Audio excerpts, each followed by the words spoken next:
এদিকে নারীর টানে ছুটছেন ঘরমুখো মানুষ। অন্যান্য দিনের চেয়ে গণপরিবহনে চাপ বেড়েছে দ্বিগুণ। অভিযোগ উঠেছে গণপরিবহনের স্বাভাবিক ভাড়ার চেয়ে অতিরিক্ত ভাড়া আদায় করা হচ্ছে। এতে ঝুঁকি নিয়ে ট্রাক, পিকআপ, মোটরসাইকেল যোগে বাড়ি ফিরছেন অনেকে। এদিকে উত্তরবঙ্গের ২৫ জেলার মানুষের একমাত্র প্রবেশ মুখ কালিয়াকৈর চন্দ্রাতে সকাল থেকেই ঘরমুখো মানুষের উপচে পড়া ভিড় লক্ষ্য করা গেছে। একই চিত্র ঢাকার আশুলিয়ার নবীনগর চন্দ্রা মহাসড়কেও।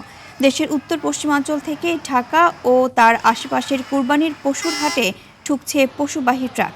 এতেও বাড়ছে যানজট, মন্থর হচ্ছে যানবাহনের গতি।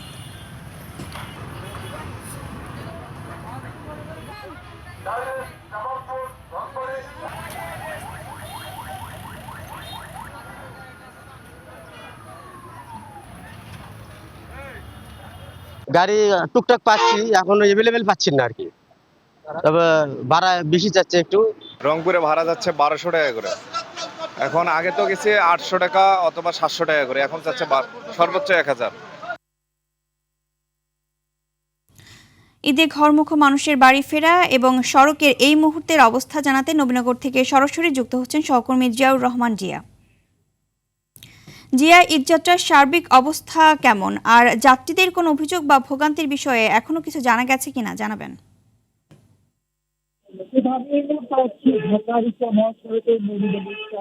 আমি একটু ব্রিজের উপরে দাঁড়িয়ে কথা বলছি। আপনি দেখেন যে আমার পেছন সেক্টর যেটি দেখবেন যে সার্ভিস লেন এবং মেন লেনগুলো, সার্ভিস লেনে কিছুটা গাড়ি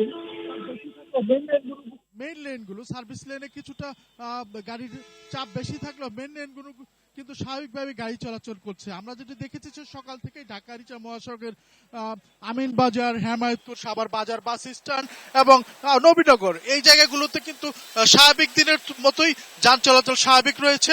এছাড়া আমরা যেটি শুনেছি যে বাইপেল এবং চন্দ্রা সেদিকে যান চলাচল যেটি শুনেছি যে যানবাহনের চাপ কিছুটা স্বাভাবিকভাবে যান চলাচল করছে।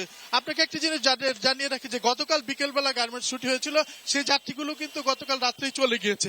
এছাড়া আজকেও যে গার্মেন্টসের যারা ডিউটি করছেন তারা হয়তো বিকেলবেলা তাদের ছুটি হবে এবং বিকেলবেলা ছুটি হওয়ার পরে আসলে পরবর্তী সময় গাড়ির চাপ কিছুটা বাড়তে পারে। তো এখন যেটি হচ্ছে যে স্বাভাবিকভাবে যারা অন্যান্য পেশার যারা তারা বাড়িতে যাচ্ছেন, কিছুক্ষণ আগে বৃষ্টি হয়েছে, বৃষ্টি হওয়ার কারণে যানবাহনের চাপ কিছুটা ধীরগতি হওয়াতে যানবাহনের চাপ লক্ষ্য করেছে। তবে আমরা যেটি দেখেছি যে স্বাভাবিকভাবে যান চলাচল রয়েছে। আমরা কথা বলেছি হাইওয়ে পুলিশ এবং প্রশাসনের সাথে, তারা যেটি বলেছেন যে এই যে ঘরমুখো মানুষ তাদেরকে নির্বিঘ্নে চলাচল করতে তারা সব ধরনের প্রস্তুতি রেখেছে। যেহেতু ঢাকা রিচা মহাসড়ক এবং নবীনগর চন্দ্রা সড়কের বিভিন্ন জায়গায় পানি জমে এবং সেজন্য তারা পানিগুলো যেন দ্রুত নিষ্কাশন করা যায় সেই ব্যবস্থাটিও তারা রেখেছেন। এছাড়া আমরা যাত্রীদের সাথে কথা বলেছি, তারা স্বাভাবিকভাবে যেটি বলছেন যে প্রতি বছর তাদের যেটি অভিযোগ থাকে যে এই সময়টিতে বাসের যে ভাড়াটি তারা বৃদ্ধি পাওয়ায় তারা কিছুটা ভোগান্তিতে পড়ছে। তবে বাসের যে চালক এবং সংশ্লিষ্ট যারা বলেছেন যে স্বাভাবিকভাবেই এই সময়টিতে তাদের বিভিন্ন খরচ এবং বেড়ে যায় এবং তারা সেই খরচের অজুহাত দিয়ে তারা সেই ভাড়াটি নিচ্ছেন, যদিও তারা ক্যামেরার সামনে সেই বিষয়টি কথা বলতে রাজি হননি। তো আমরা যেটি বলতে পারি যে এখনো পর্যন্ত স্বাভাবিকই বলা চলে ঢাকা রিচা মহাসড়ক এবং মহাসড়কের চিত্র।